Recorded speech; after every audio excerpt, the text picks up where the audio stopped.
It is still closed off to traffic right now. Maple, that looks like it has since reopened, I want to say within the last 35 to 45 minutes. So they did so earlier this evening inside Tower Square. They held a news conference there. Just like knowing where all the gas stations are, you also need to know where all the charging stations are located. We are live outside our Chicopee studios here because we're receiving a rather large donation right now. And I want to step out of the way here so you can kind of take a look and see that we're filling up this huge trailer right here. I keep a bag in my car, especially when you get into the winter months. You want to make sure you have lots of mittens and gloves and hats and maybe even a blanket. They also want to implement a crosswalk in this area, but this one would be a little bit different. It would be raised in order to slow people down, also a flashing light. There are a couple of problems in this location. One, people are driving way too fast. Also, there's not a crosswalk here. Honestly, I'd be psyched with any change that could happen. Brendan Holland lives in the East Forest Park section of Springfield, but works downtown. He rides his bike to work as much as possible. There's really no good way for me to bike to and from work. There are just less bad ways. State Street near the Springfield Public Library is considered particularly dangerous for pedestrians and bicyclists. Just last month, 2 people were killed in separate pedestrian accidents along this stretch of road. Springfield DPW is working with Mass DOT now to make safety changes to the street. People are speeding like crazy through the city of Springfield. Officials are hoping to slow traffic down by reducing the number of lanes here on State Street from 4 lanes to 2 lanes. They also want to implement a crosswalk in this area, but this one would be a little bit different. It would be raised in order to slow people down, also a flashing light. We want to put out cones, barrels, barricades, etc., to mimic what we anticipate the roadway layout to be, so that we, along with police, can get an idea of what we're looking at for traffic problems and what needs to be tweaked. In the spring, crews will begin the process of narrowing a section of State Street and installing the raised crosswalk. Also, I really hope that the city doesn't focus on this one intersection because we really need a larger change across the entire city to make everything safer for people in all of our neighborhoods.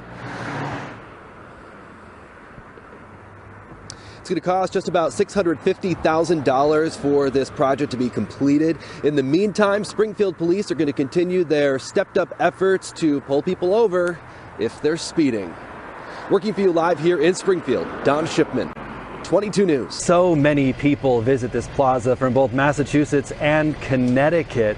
I talked to one person who stopped by here this evening just to see for himself what had happened. He said that he came here just 2 days ago to return some bottles, and he can't believe what this plaza now looks like. It's been just about 12 hours since this fire first broke out, and for the most part, firefighters have now left. There's just one ladder truck that's here. Some firefighters are kind of sifting through and looking through the debris using some flashlights. Yes, Ciara, that is so true. But if you do own an electric vehicle, there are some things you need to keep in mind. For example, just like knowing where all the gas stations are, you also need to know where all the charging stations are located, and there are a ton of them throughout the area.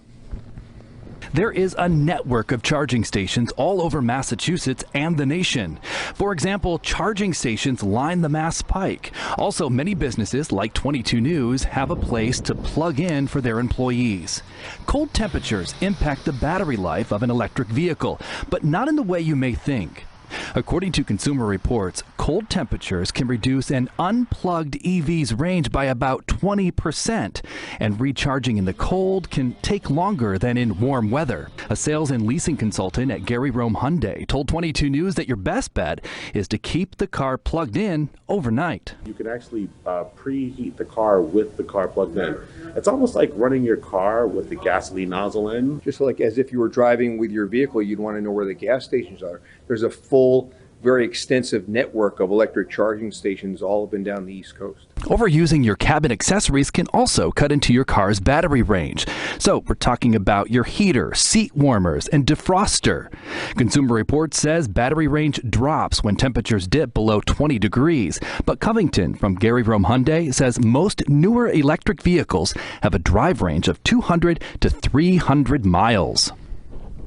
Now, there are 12 charging stations here. This is in Chicopee, just off the Mass Pike. And I thought this was kind of interesting, too, because these are Tesla charging stations. But if you have a different vehicle brand, you can also charge here as well. But you might need an adapter.